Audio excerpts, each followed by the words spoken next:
Buenas tardes.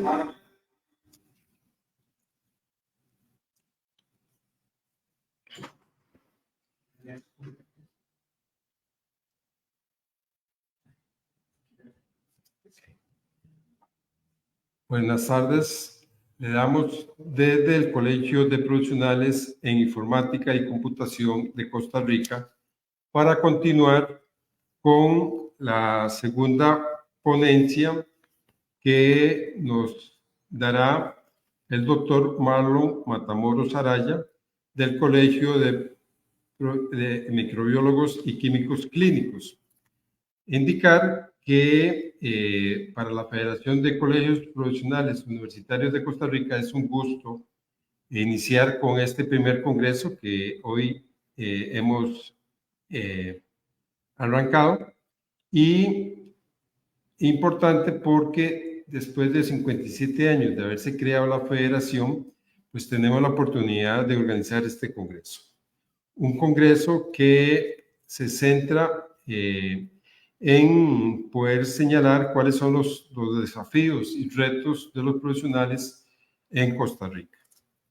Para hoy continuaremos con uno de los 4 ejes que está organizado este congreso, que tiene que ver con el eje de empleabilidad y tecnologías, junto con 3 ejes más, cuyos títulos son ética y legislación, nuevos escenarios en las relaciones del trabajo y liderazgo y gobernanza. Indicar que actualmente la Federación de Colegios Profesionales Universitarios le integran 33 colegios y organizados en 4 áreas, en 3 áreas. El área de salud, que corresponde y participa al Colegio de Microbiólogos y Químicos Clínicos, el área de ingeniería y el área de ciencias sociales y educación.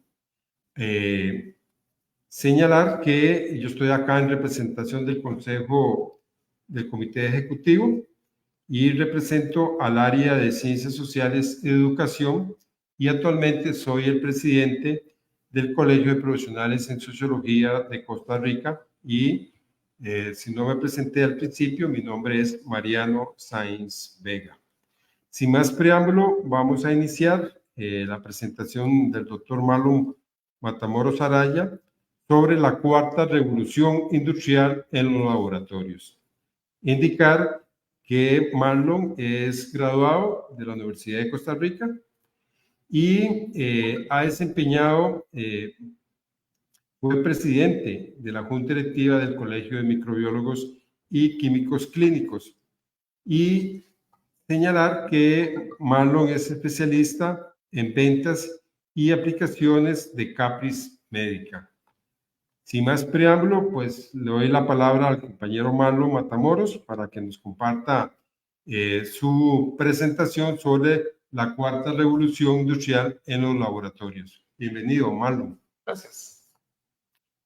Bueno, primero que nada, buenas tardes a todos. Es un placer estar aquí hoy, compartir parte de cómo vamos los microbiólogos en nuestra práctica laboral. Entonces, la temática que voy a enfocar el día de hoy se llama la 4ª revolución industrial en los laboratorios clínicos. Entonces, iniciamos. Antes de iniciar, quiero que pensemos, ahí donde están ustedes, donde están viéndonos, ¿cómo ustedes se imaginaban un laboratorio clínico? O sea, acá llegamos a un laboratorio, que nos tomen una muestra de sangre y se examine. ¿Cómo veíamos ese laboratorio? Probablemente pensamos que un laboratorio atrás de la puerta puede verse así, donde hay tubos, son procesos manuales, pasando las muestras, haciendo exámenes, pero vamos a ver a través de la charla que han ido evolucionando hacia esto que vemos acá. Ellos han tenido un gran proceso de automatización y de robotización que vamos a ver durante la charla. ¿Qué vamos a abordar? Vamos a abordar primero, vamos a ver las revoluciones industriales para hacer un breve preámbulo de qué son. Luego vamos a ver cómo han evolucionado los laboratorios clínicos a través del tiempo. Y por último, vamos a enfocarnos en la 4ª revolución industrial en los laboratorios clínicos, específicamente en las áreas de hematología, inmunología y química clínica. Ok, cuando hablamos de qué es una revolución industrial, primero tenemos que llegar a ver qué es la revolución como tal. La Real Academia lo define como un cambio rápido y profundo en cualquier cosa. Entonces, Una revolución industrial va a ser un cambio rápido y profundo en la manera de cómo operan las industrias. Un breve repaso.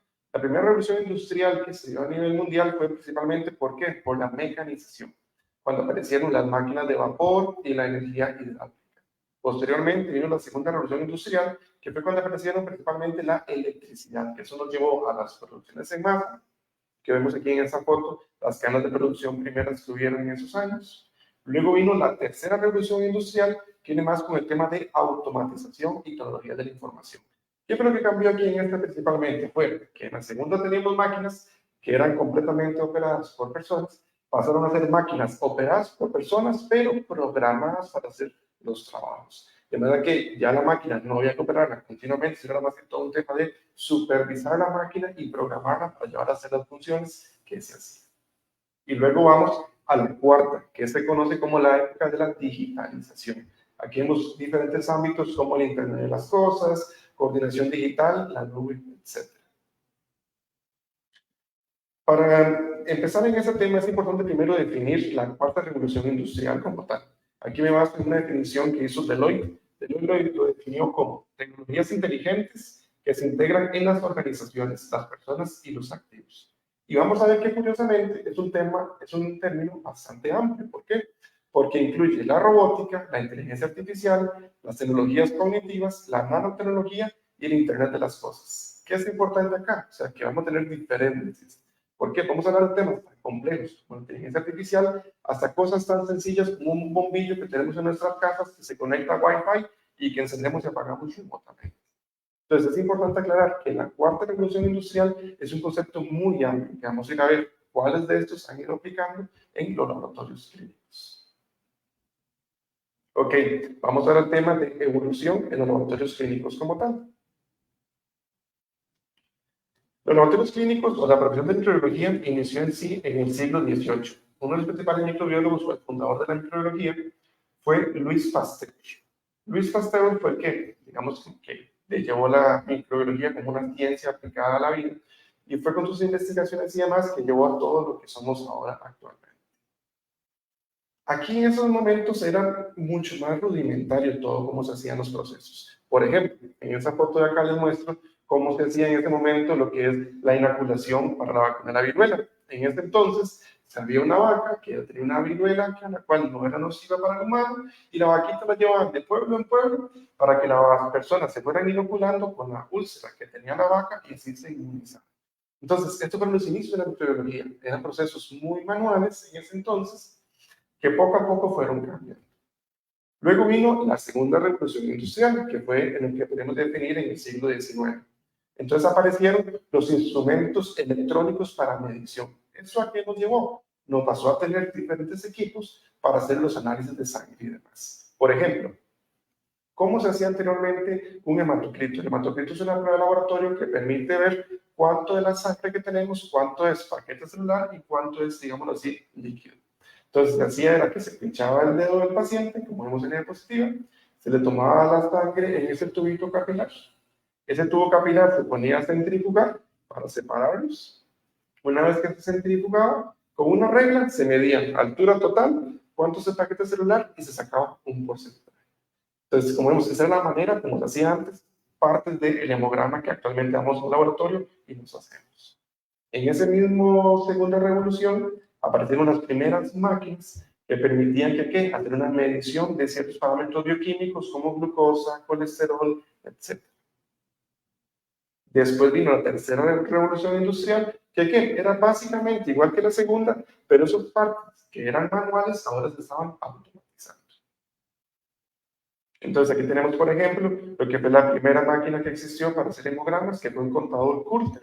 Ese equipo era capaz de poder determinar glóbulos blancos, glóbulos rojos, plaquetas y hematocritos de manera automatizada.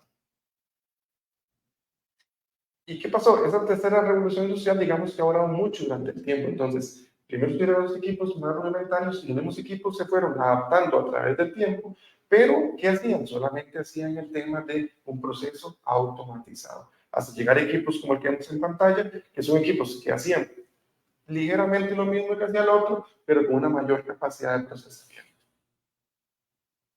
Y los mismos equipos fueron creciendo, hasta tener más módulos integrados, pero de igual manera eran equipos que solo procesaban las muestras de pacientes y generaban un resultado.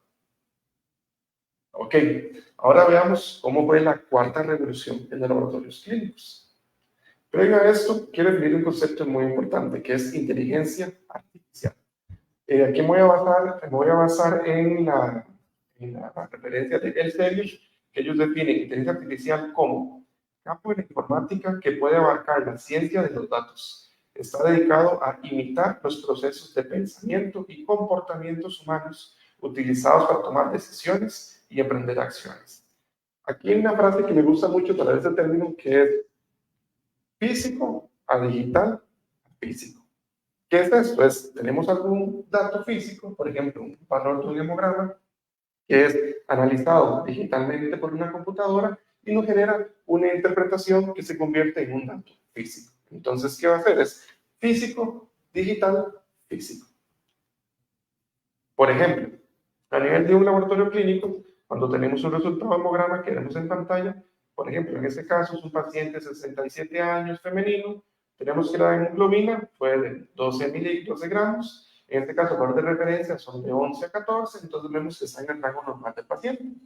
Vemos el hematocrito es un 37%, el paciente debería de estar entre 34 y 47, por lo cual se ve que están los valores normales o aceptables para el paciente.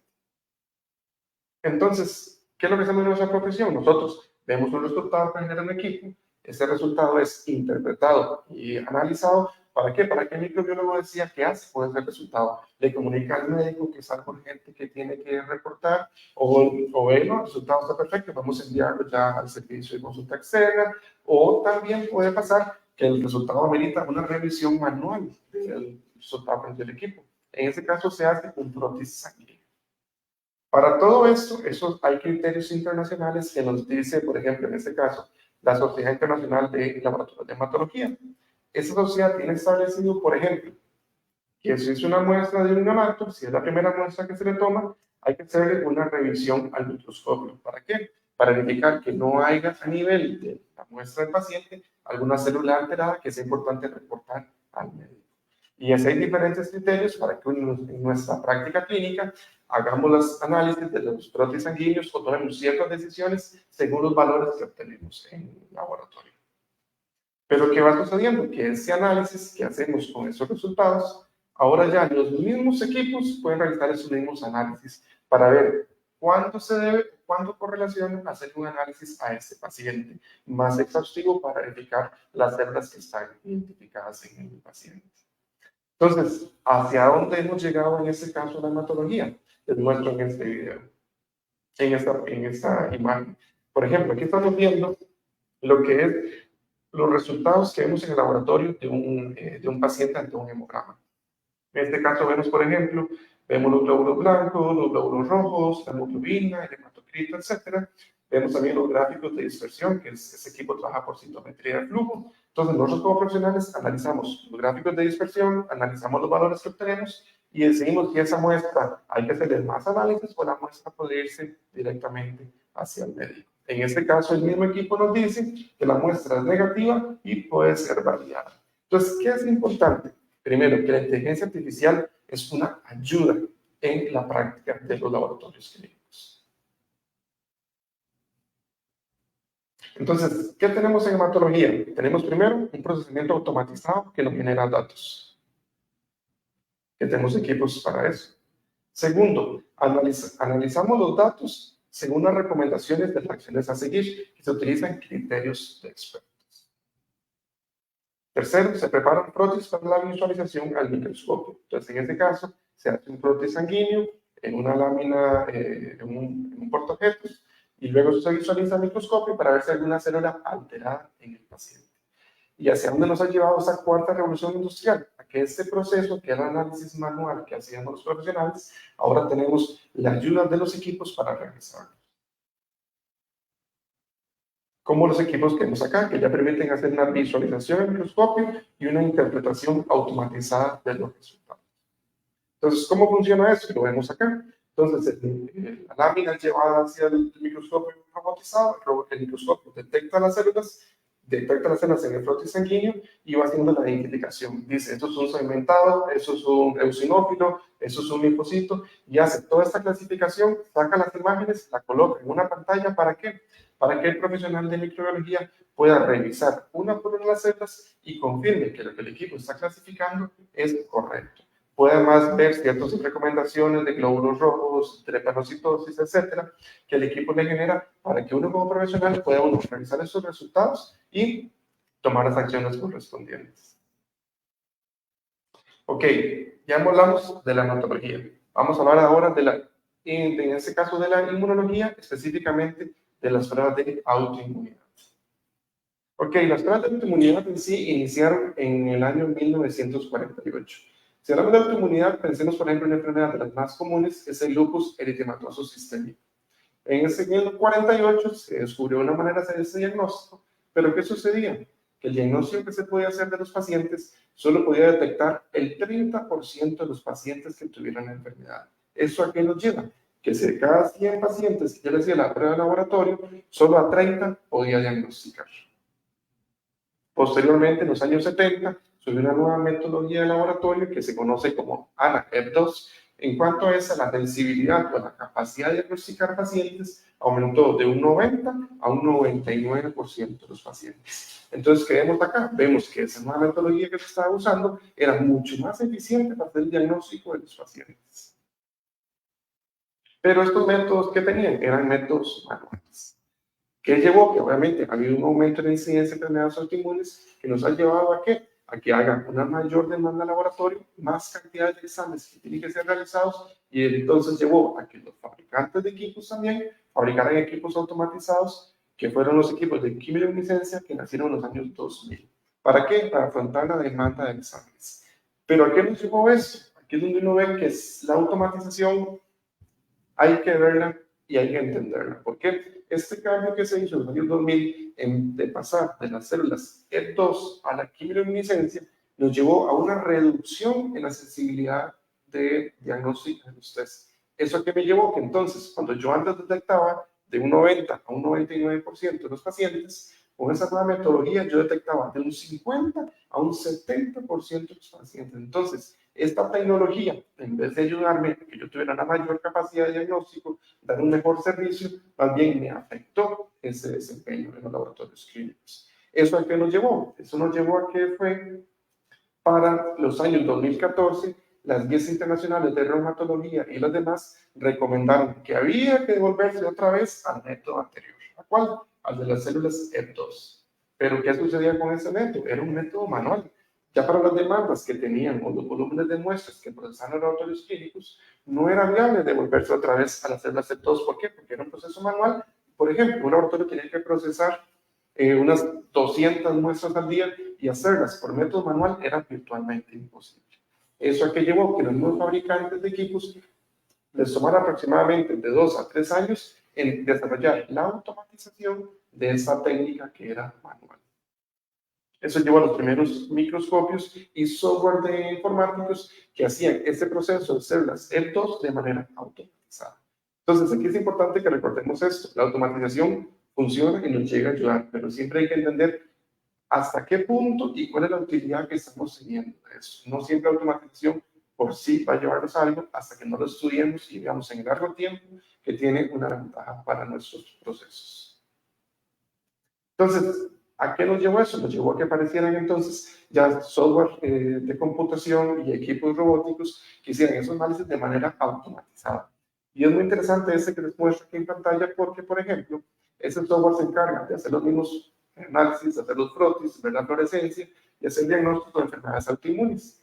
Y lo interesante es que el mismo software que interpreta las imágenes le dice al microbiólogo, ok, es probable que el diagnóstico de este paciente sea un ANA homogéneo, un ANA perinuclear, un ANA punteado, etc. Y estos software trabajan con Deep Learning. ¿Qué es eso de Deep Learning? Eso es que el mismo software va aprendiendo a través del tiempo. ¿Por qué? Porque esos software igual tienen que ser supervisados por los profesionales de salud. Entonces, por ejemplo, en esta imagen que vemos acá, el software te va a decir que es un patrón homogéneo. Pero luego, cuando el microbiólogo lo revisa, dice, no, no es un homogéneo, es un perinuclear. Entonces el mismo software va aprendiendo, ok, eso no era homogéneo, era un perinuclear. La próxima vez el software dice, esto es un homogéneo. El profesional le dice, no, no es un homogéneo, es un perinuclear. Entonces, el mismo software va aprendiendo y ya el tiempo dice, ok, no, ya aprendí, eso era un perinuclear, no era un homogéneo, y él va clasificándolo acorde a cómo el profesional le va indicando a través del tiempo y a través del uso de los equipos. Ok, entonces, esto que vimos, ¿qué aportes lleva el laboratorio? Uno, captura de imágenes de fluorescencia de manera automatizada, hace una interpretación de las imágenes, hace una clasificación de las células y además genera un resultado del paciente. ¿Para qué? Para que el microbiólogo verifique el resultado, lo valide y sea enviado al médico. Y como les comenté, esta en específico trabaja ya con Deep Learning, entonces el mismo software va adaptándose a las clasificaciones que el microbiólogo va haciendo de los resultados del laboratorio. Algo importante que a veces hay que entender en todo este tema de automatización es la gran demanda de exámenes de laboratorio que hay. Por ejemplo, aquí en el 2022 vimos la demanda de exámenes de laboratorio de 2022 con la que se espera en 2029. Se espera que para 2029 solamente en autoinmunidad haya casi el doble de demanda de exámenes de laboratorio. ¿Y qué sucede? Que en medicina cada vez va contando más el concepto de medicina basada en evidencia. Eso nos lleva a que los médicos quieren un resultado de laboratorio que nos apoye en el diagnóstico que están viendo a nivel fisiológico con el paciente. Entonces, cada vez va a haber mayor demanda de examen de laboratorio y se requiere que los laboratorios tengan una mayor capacidad de procesamiento y de generación de resultados para dar afronte a la necesidad. Ok, ya vimos hematología, ya vimos inmunología, vamos a ver química clínica. Química clínica, aquí pensemos, por ejemplo, en un laboratorio donde nos hacen glucosa, triglicéridos, colesterol, etc. Imagínense un laboratorio de estos en Costa Rica puede procesar aproximadamente 5.300 resultados en un día. 5.300. Entonces tienen equipos diferentes, desde 800 pruebas, pueden tener equipos de 2.000 pruebas por hora, de 4.000, de 6.000, hasta de 8.000, según el volumen de pruebas de laboratorio que tengan.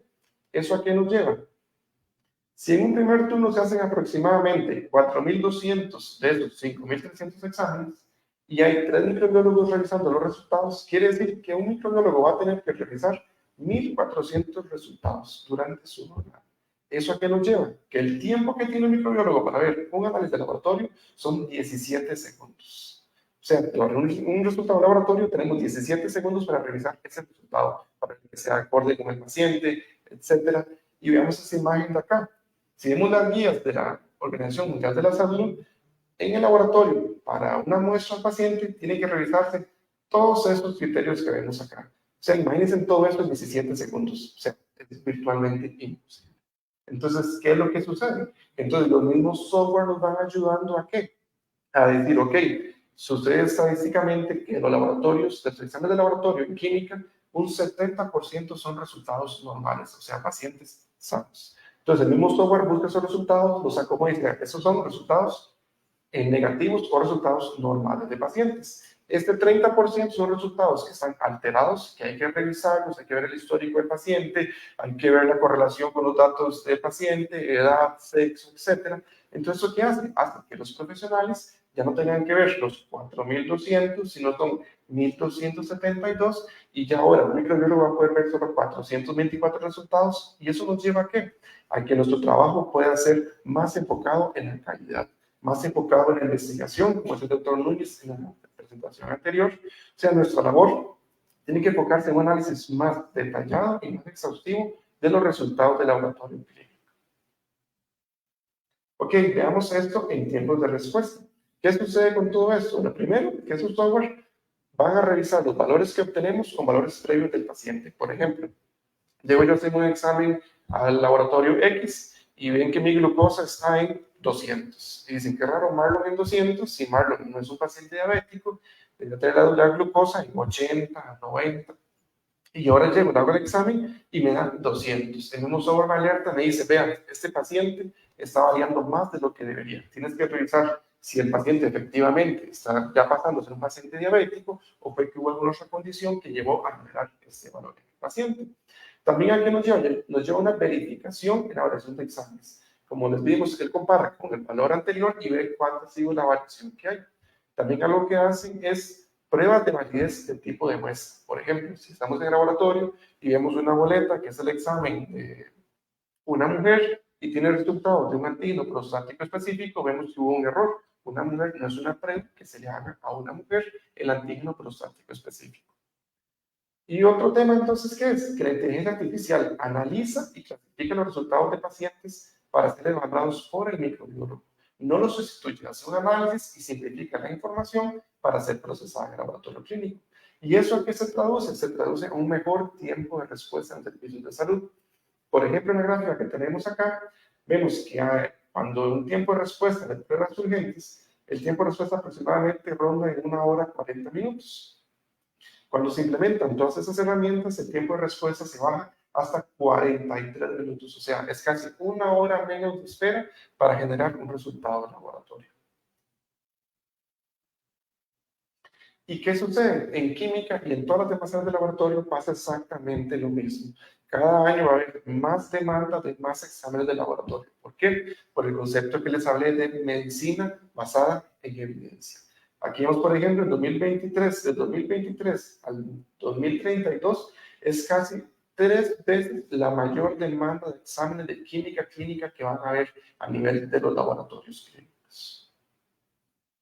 Y como les digo, eso no es solamente en los laboratorios, esto es en todo el laboratorio como tal.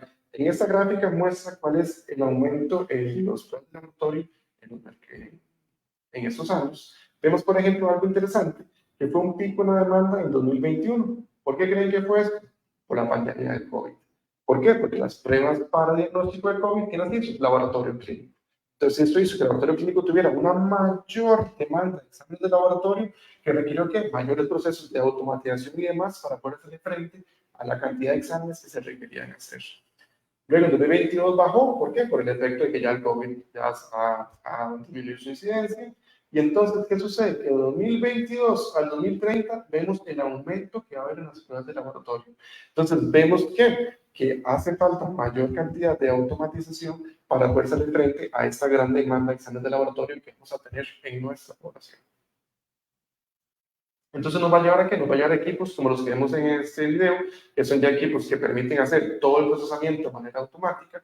¿Para qué? Para enfocarse en la validación, en la revisión de resultados y demás. Aquí, por ejemplo, vemos, ya son bandas robóticas que llevan los tubos de un lugar a otro, los llevan de un equipo a otro, quitan los tapones, hacen identificación de códigos de barras, un reconocimiento de la muestra, la van llevando instrumento por todo el laboratorio clínico, y todo a través de software informáticos que organizan la información y la presentan para que el profesional o microbiólogo se encargue de hacer la revisión de los resultados, una revisión de los datos del paciente y un seguimiento adecuado de los mismos. Ok, aquí todo lo ven y dicen, qué fácil, o sea, nada más una máquina hace todo, pero no es así de sencillo. O sea, aquí lo vemos muy sencillo en este video, pero en realidad poner esto a funcionar en un laboratorio clínico, pues es un proceso largo y costoso en tiempo y esfuerzo de los profesionales. ¿Por qué? Porque primero hay que hacer un proceso de validación. ¿Para qué? Para comparar el método automatizado con el método manual que yo tenía. Y ese proceso lleva meses. También durante la ejecución o puesta en marcha de esos procesos, hay que hacer un muestreo aleatorio para verificación a través del tiempo, para hacer que un control de calidad. Por ejemplo, el equipo me dice, todos estos son negativos. Entonces, yo tengo que agarrar esos negativos y hacer un muestreo aleatorio y decir, ok, este y este, voy a revisarlo. Lo reviso y confirmo, sí, efectivamente son negativos. Además de eso, como hablamos en la charla anterior, ya ahora los microbiólogos tenemos que saber de ingeniería, tenemos que saber de informática, tenemos que saber de otras cosas más. ¿Por qué? Porque ahora tenemos máquinas en nuestros laboratorios, hay que hacer los mantenimientos, hay que hacerles calibraciones, hay que hacerle ajustes, hay que ver temas de configuración y demás. Entonces, como vemos, todo este entorno a qué nos lleva. Uno, a que la inteligencia artificial o esta revolución industrial nos lleva a una generación de resultados de manera automática, clasificación de resultados según criterios predefinidos. ¿Para qué? Para que el microbiólogo haga esta verificación de esos resultados. Y algo importante es esto, criterios predefinidos. O sea, cada vez que se implementan ese tipo de algoritmos informáticos o dispositivos robóticos, toda la configuración viene por parte del microbiólogo. Él va a decir, ok, yo quiero que con este y este valor el equipo me dé una alarma. Yo quiero que esta muestra con ese criterio pueda clasificarse como negativa. O sea, toda esta estandarización hay que hacerla por lugar. Y es tan así que ya en la actual ley del Ministerio de Salud, para registro de material biomédico se incluyen los softwares como un componente a registrar. ¿Por qué? Porque ya los softwares se convierten también en un dispositivo de diagnóstico in vitro en apoyo en los laboratorios clínicos. ¿Qué impacto tiene esto en salud pública? Bueno, uno, mayor capacidad de procesamiento de muestras. Como les comenté, ha habido un aumento en la demanda de las pruebas de laboratorio. Cada vez hay más demanda de pruebas de laboratorio, entonces ocupan más equipos para poder hacerle frente a esta demanda.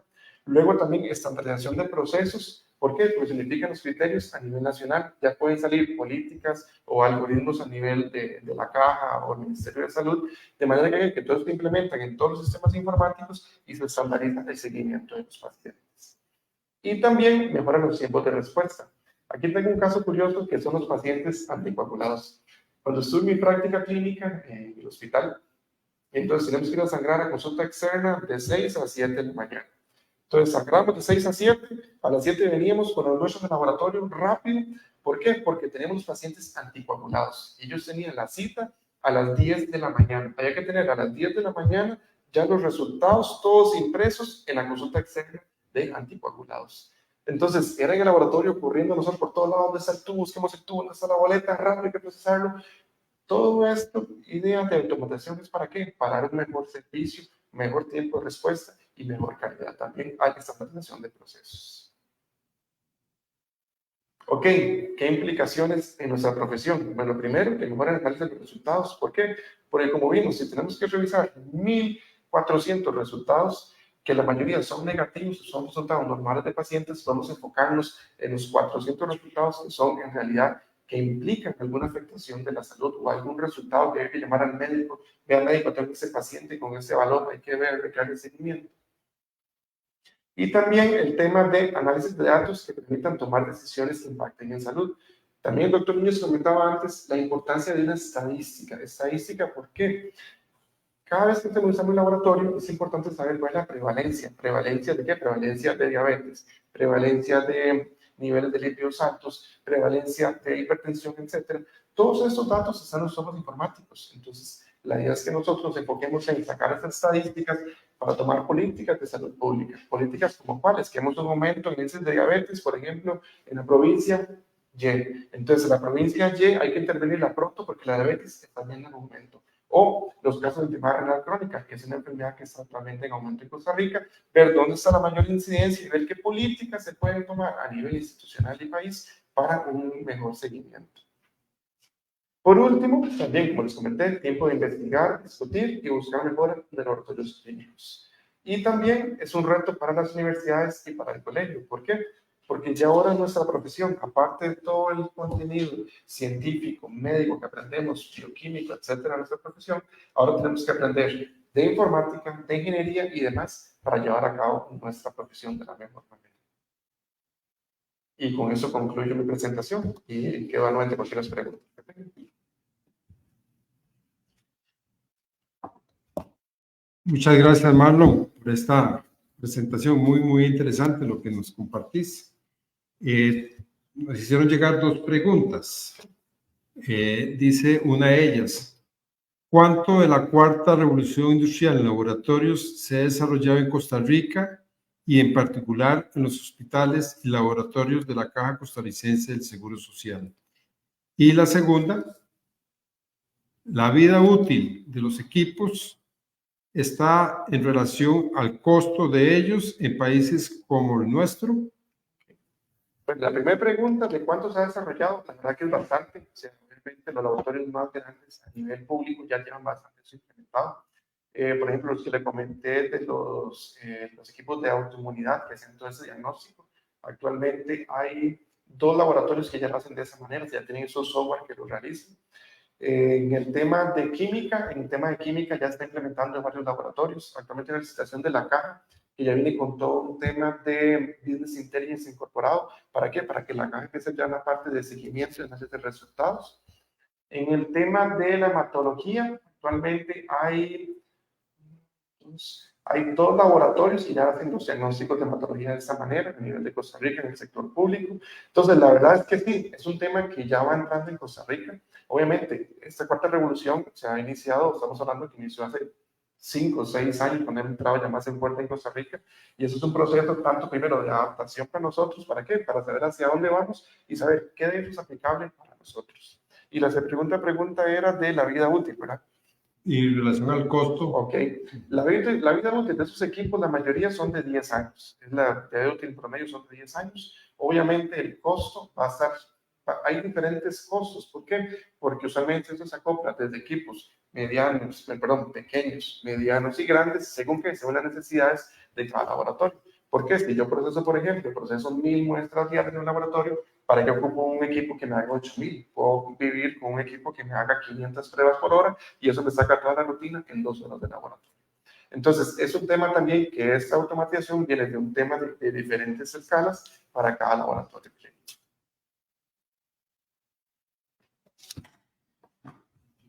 Vamos a ver si nos llegó alguna otra pregunta. Vamos a ver.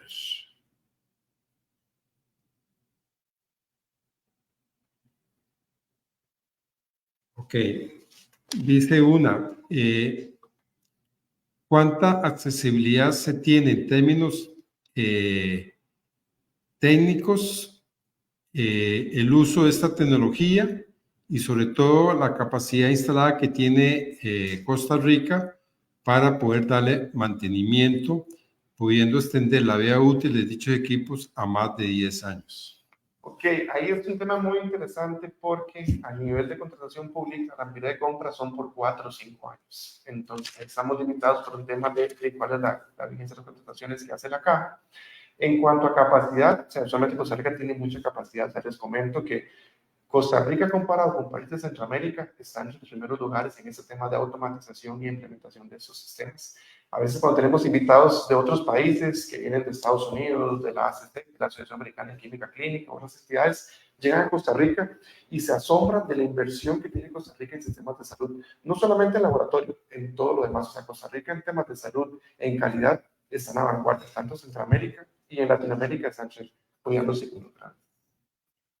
Ok, pues agradecemos al doctor Marlon Matamoros Araya, quien nos ha compartido sobre el desarrollo de la cuarta revolución industrial en los laboratorios. Un agradecimiento que reitera la Federación de Colegios Profesionales Universitarios de Costa Rica por tu aporte, por tu participación.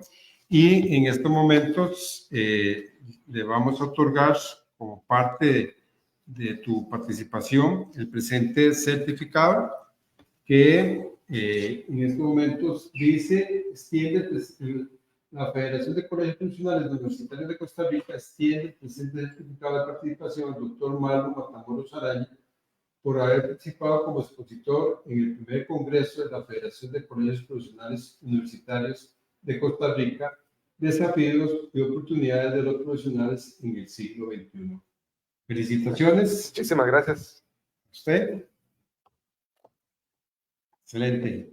Y con ello concluimos esta segunda presentación y pasaríamos luego a las 3 de la tarde a la presentación del profesional Manuel Montillano Vivas, quien nos compartirá sobre la transformación digital en las labores profesionales y el uso de las tecnologías. Muchas gracias y continúen participando de este congreso.